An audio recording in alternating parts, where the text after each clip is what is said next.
He said no one should weaponize the law. Then came the question that flipped everything.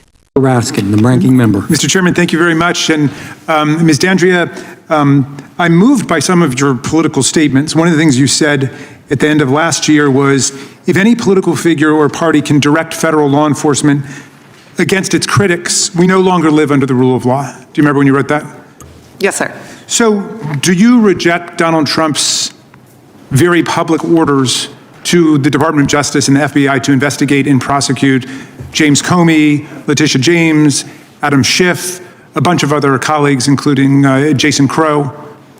I would say if there's reason and there's evidence to investigate those people, then he's absolutely right to call for it. If not, then he doesn't need to call for that. Wait, you said if any political figure can direct federal law enforcement against its critics, we no longer live under the rule of law.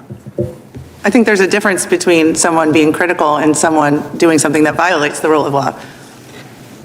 Okay, but all of it, I mean, the reason why all the grand juries refused to render indictments, the reason why a number of prosecutors resigned or were forced out of their positions were because of the obvious point that Donald Trump is attacking them because he perceives them to be political critics or adversaries of his. And so it would seem to me, just to apply your rule to the facts of the situation, Donald Trump is absolutely taking us outside of the rule of law. I mean, I don't mean to embarrass you in any way, but I liked your statement of principle, and I'm wondering whether you're willing to interpret it in a completely obvious and objective way.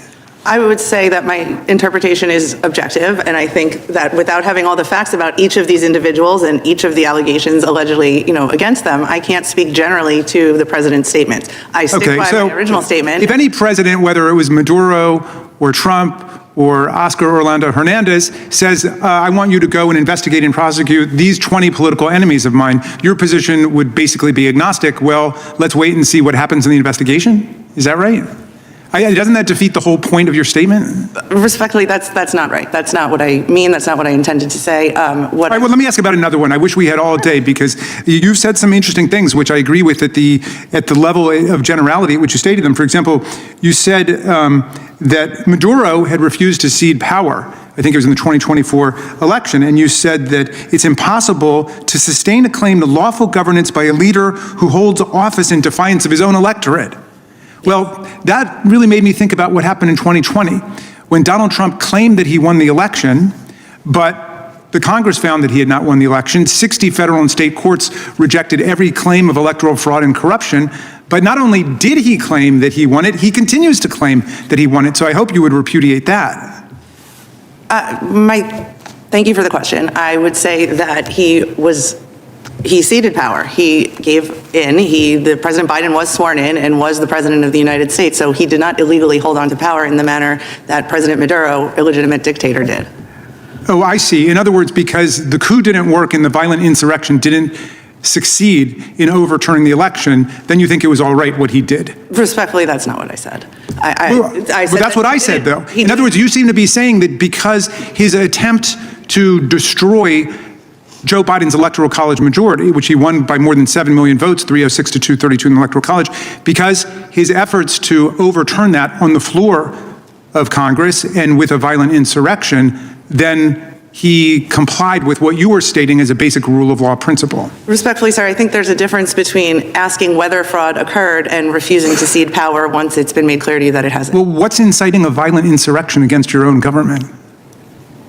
I'm not sure I understand what you mean. Well, you're saying there's one thing about asking a question, for example, going to 60 different federal and state courts to try to get a ruling, but once you've lost all of those, you think it's legitimate within the rule of law and democracy to incite a violent insurrection, as Donald Trump was impeached for?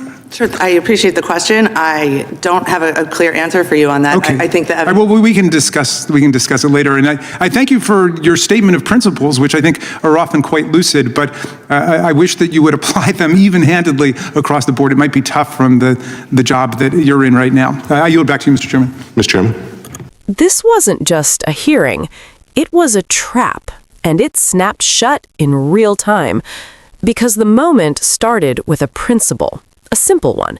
No politician should use law enforcement to target critics. Sounds fair, right? But then came the test, and the name at the center of it? Donald Trump.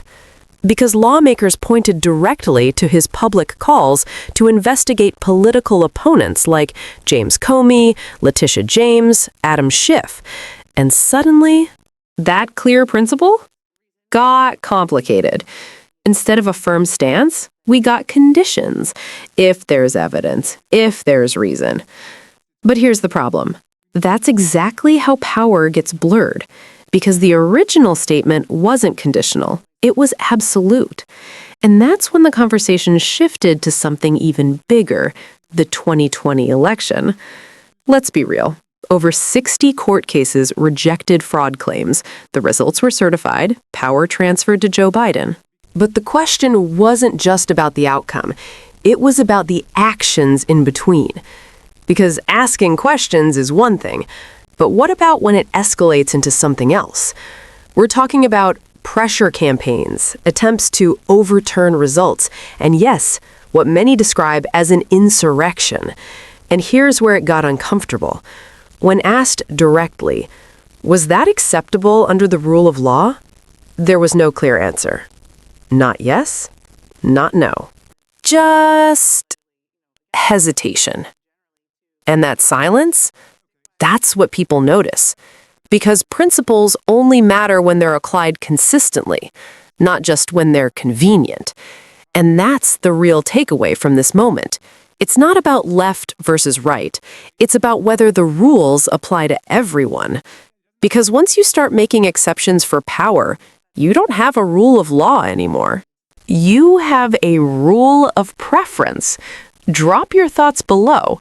Should politicians ever be allowed to call for investigations into their critics? And subscribe to Blue Voice for more deep, unfiltered political breakdowns.